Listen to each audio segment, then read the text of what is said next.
Le vendredi 29 avril, le pape a confirmé l'élection du frère Francesco Patton comme custode de Terre Sainte et gardien du Mont-Sillon pour les 3 prochaines années. Le Studium Biblicum Franciscanum de Jérusalem a organisé le cours annuel de recyclage biblico-théologique. 4 jours d'études approfondies sur le thème de la sagesse. Avec les célébrations de Pâques, la Terre Sainte a de nouveau accueilli des pèlerins du monde entier. Une semaine après la Pâque catholique, c'est un jour de fête pour les fidèles qui suivent le calendrier julien. Un récit du Triduum et du miracle du feu qui annonce la résurrection.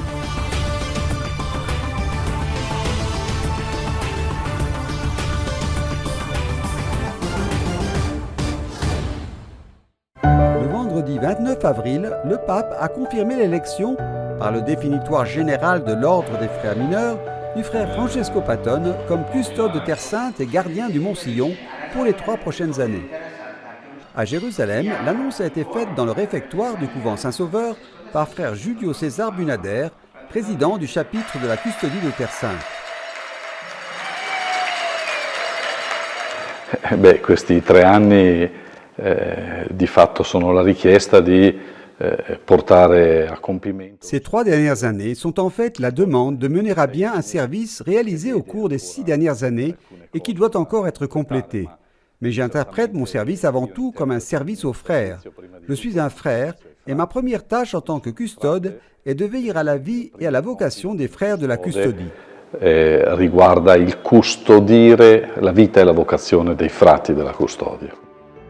Le custode de Terre Sainte, gardien du Mont-Sillon et du Saint-Sépulcre, est le ministre provincial, c'est-à-dire le supérieur, des frères mineurs qui vivent dans tout le Moyen-Orient.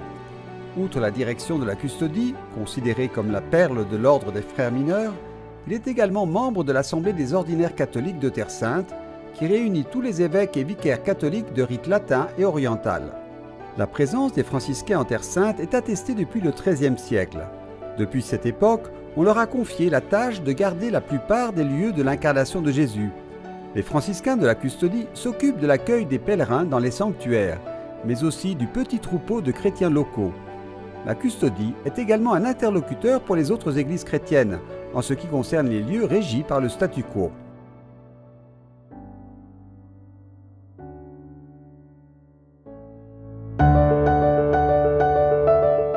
Le territoire de la custodie comprend plusieurs pays: Israël, la Palestine, le Liban, la Syrie, la Jordanie, Chypre et Rhodes et l'Égypte, avec le couvent Mouski au Caire. Frère Francesco Patton est né à Vigo Meano, dans le diocèse de Trente, le 23 décembre 1963, et appartient à la province de Saint-Antoine des Frères mineurs en Italie. Le 6 juin 2016, avec son entrée officielle à Jérusalem, il est devenu le 168e custode de Terre Sainte. Conformément à une tradition séculaire, il est entré par la porte de Jaffa, l'endroit par lequel les pèlerins et les visiteurs entraient historiquement dans la ville sainte.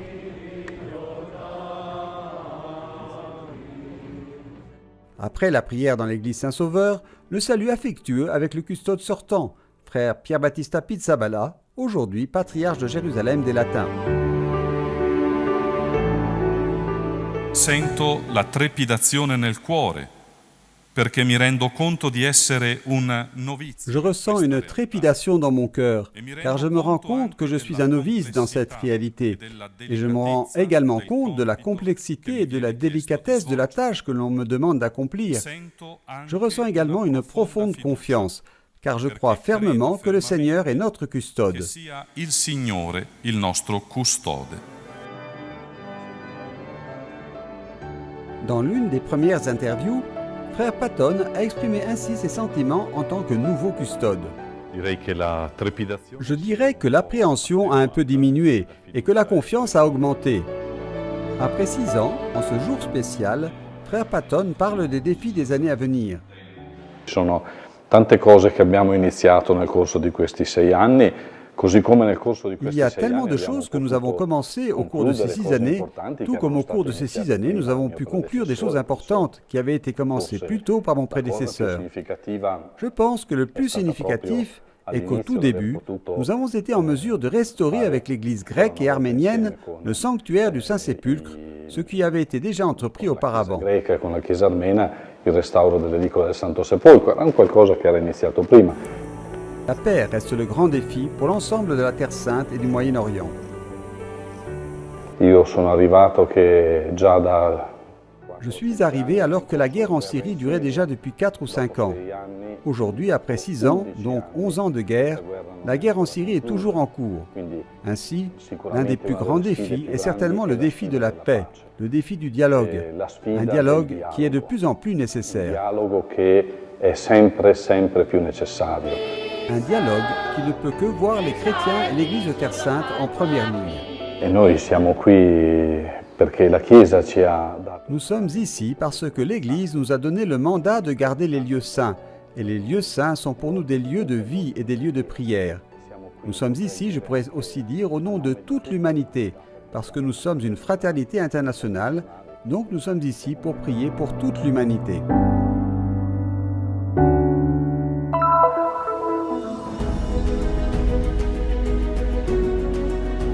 La sagesse. Tel était le thème du 45e cours de mise à jour biblique théologique du SBF, Studium Biblicum Franciscanum. Le SBF est une institution scientifique pour la recherche et l'enseignement académique de l'écriture sainte et de l'archéologie des pays bibliques.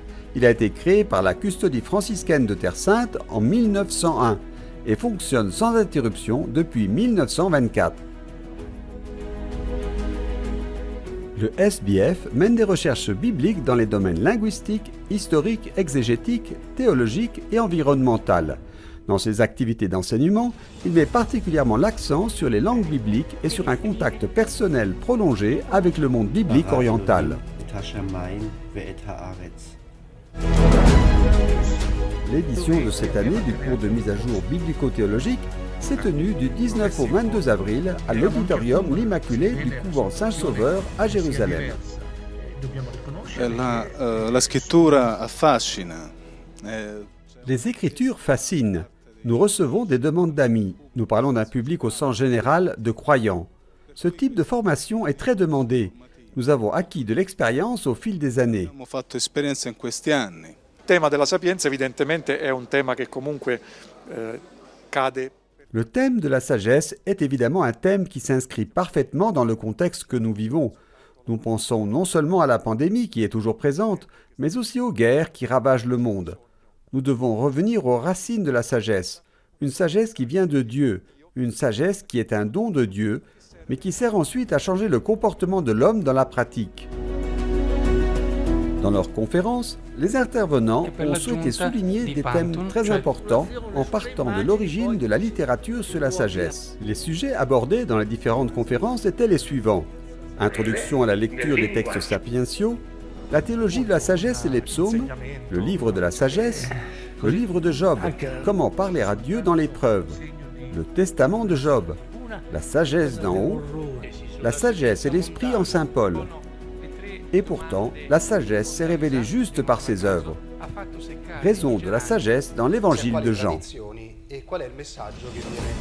Abbiamo parlato di Giobbe, abbiamo parlato di Sapienza e adesso stiamo vedendo come questa letteratura. Nous avons parlé de Job, nous avons parlé de la sagesse.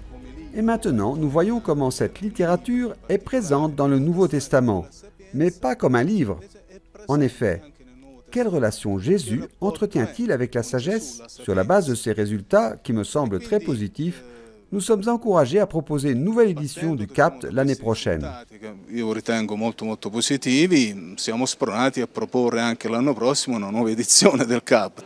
Oltre 40 oramai, io ricordo chi li ha fondati questi Plus de corsi. 40 éditions. Je me souviens de celui qui a fondé ces cours, le père Bellarmino Bagatti. Ensuite, j'ai collaboré pendant de nombreuses années, 9 ans, en tant que doyen, en les organisant moi-même. J'ai été très heureux de voir que ceux qui sont venus ensuite, grâce aussi à Canson Nova et au Christian Media Center, ont encore encouragé la participation à ce cours. Il y a tellement de gens qui viennent de l'extérieur, alors que dans le passé, il y en avait beaucoup moins. Il s'agit d'un cours très utile qui se tient ici, à Jérusalem, non seulement pour la population locale, mais surtout pour les religieuses et les religieuses et les enseignants qui, après Pâques, font une pause dans leur travail et élèvent leur esprit en étudiant un thème particulier, le plus souvent biblique. Studiando un tema particolare per lo più di carattere biblico. Noi lavoriamo per la Chiesa, per il Vangelo, per l'evangelizzazione. Nous travaillons pour l'Église, pour l'Évangile et l'évangélisation. Donc, si vous le souhaitez, vous êtes invités à participer à nos cours. Vous êtes les bienvenus. Sachez que notre démarche est rigoureuse, mais aussi tournée vers l'évangélisation. Anche all'evangelizzazione. Les après-midi du cours de recyclage sont toujours consacrés à une activité supplémentaire consistant en des visites guidées de plusieurs sites et musées de Jérusalem. La plus importante excursion archéologique biblique de cette année s'est déroulée dans le Negev, avec une visite des grandes œuvres de Dieu et de l'homme dans le désert.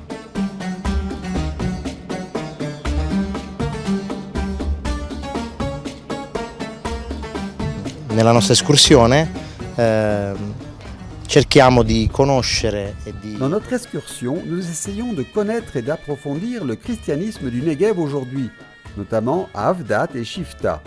Nous avons appris à connaître les antiquités chrétiennes de ces lieux, les basiliques et les baptistères, pour établir un contact avec ceux qui nous ont précédés, les chrétiens de ces lieux. In contatto con chi ci ha preceduto e con i cristiani di questi luoghi.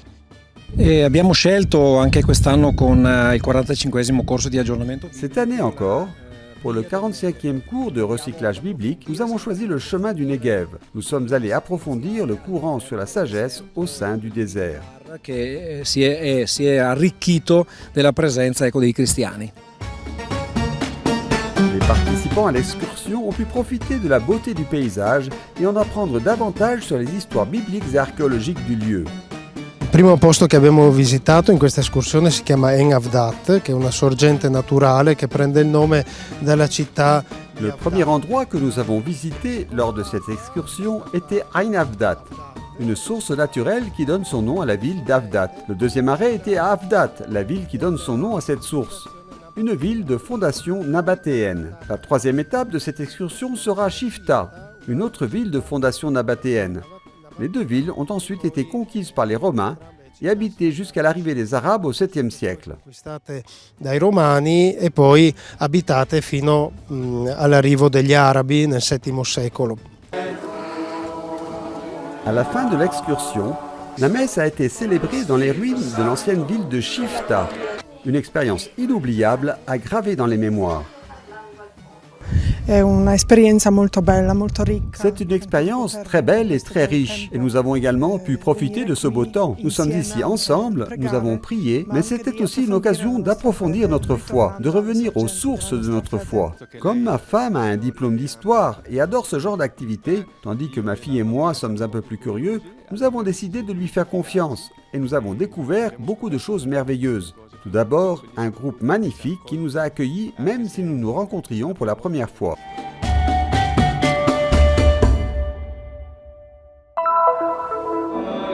Avec les célébrations de la Pâque catholique et orthodoxe, la Terre Sainte a recommencé à accueillir des pèlerins du monde entier. Plusieurs groupes sont spécialement arrivés pour les célébrations de la Semaine Sainte et ont visité aussi bien les grands sanctuaires comme le Saint-Sépulcre et Gethsémani que des sanctuaires plus petits mais à l'histoire très riche comme Béthanie qui se trouve sur ce qui est considéré comme la maison de Lazare, Marthe et Marie. Nous sommes vraiment heureux que ces groupes aient commencé à venir, car pendant 2 ans, nous n'avions aucun groupe. C'est la maison de l'amitié, où Jésus venait souvent rendre visite à ses amis, Marie, Lazare et Marthe. Le lundi saint, frère Francesco Patton, custode de Terre Sainte, a présidé une célébration dans le sanctuaire de Béthanie, le lieu où s'est produit ce que raconte l'évangile du jour. Marie, sœur de Lazare, a oint les pieds de Jésus avec du nard, un parfum très précieux, prophétie de la passion et de la mort de Jésus pour nous. Nous accomplissons nous aussi ce geste très beau et significatif de bénir l'huile parfumée qui sera utilisée le vendredi saint dans cette célébration spéciale que nous faisons au sépulcre, la célébration de l'enterrement de Jésus. Et puis aussi à d'autres occasions comme au Cénacle et à la Pentecôte pour oindre les mains de ceux qui participent à la résurrection, de ceux qui participent à la célébration. Le mani di coloro che partecipano alla celebrazione. L'olio profumato. L'huile parfumée est un symbole de la grande richesse de la parole de Dieu. La plus belle image est peut-être celle que nous offre saint Paul. Nous, chrétiens, sommes appelés à répandre dans le monde le parfum de la charité, c'est-à-dire de l'amour gratuit du Christ. Ce jour-là, on peut constater par soi-même la joie de ceux qui participent au pèlerinage pendant la Semaine Sainte. Cette fois, nous sommes là parce que nous voulions vraiment le vivre, et nous l'avons vécu très, très intensément. C'était une grande joie, je suis ému, parce que cette terre nous manque. C'est très agréable de venir ici.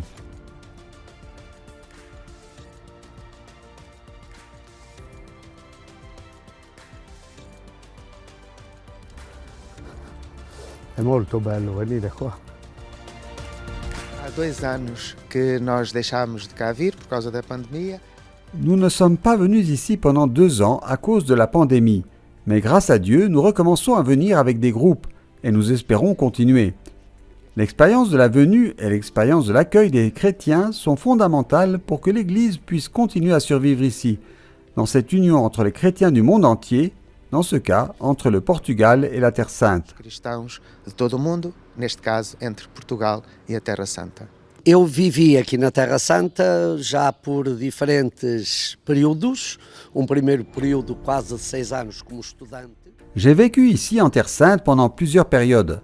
D'abord en tant qu'étudiant pendant près de 16 ans. Puis je suis revenu plusieurs fois.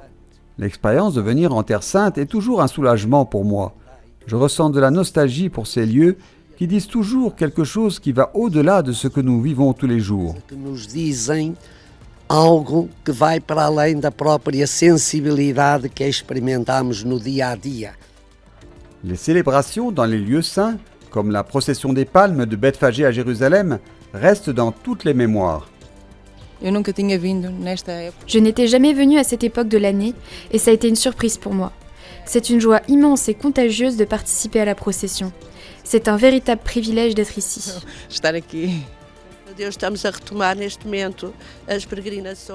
Dieu merci, nous reprenons nos pèlerinages. Je voulais vraiment retourner en Terre Sainte et je suis sûre que nous ramènerons avec nous beaucoup de joie pour encourager les gens à revenir poser les pieds sur la terre de Jésus, à marcher sur les traces de Jésus.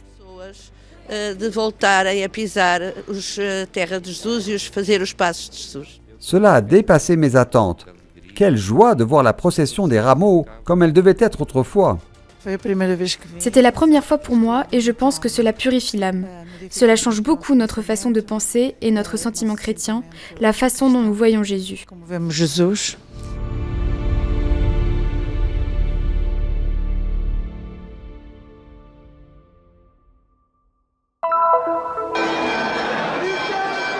Le Christ est ressuscité. Il est vraiment ressuscité. Aux premières étincelles du feu sacré, les cris des fidèles orthodoxes à l'intérieur de la basilique du Saint-Sépulcre ont annoncé la résurrection du Seigneur. Ici, elle a été annoncée le samedi, comme cela s'était produit pour les catholiques la semaine précédente. Cette année encore, les fidèles qui suivent le calendrier julien ont célébré le Saint Triduum et Pâques une semaine plus tard que les catholiques. Le jeudi saint, ils ont participé au rite du lavement des pieds sur la place de la basilique du Saint-Sépulcre. Le vendredi saint, après avoir parcouru la Via Dolorosa pour le chemin de croix, ils se sont réunis pour participer à la cérémonie évocatrice de la mise au tombeau du Christ.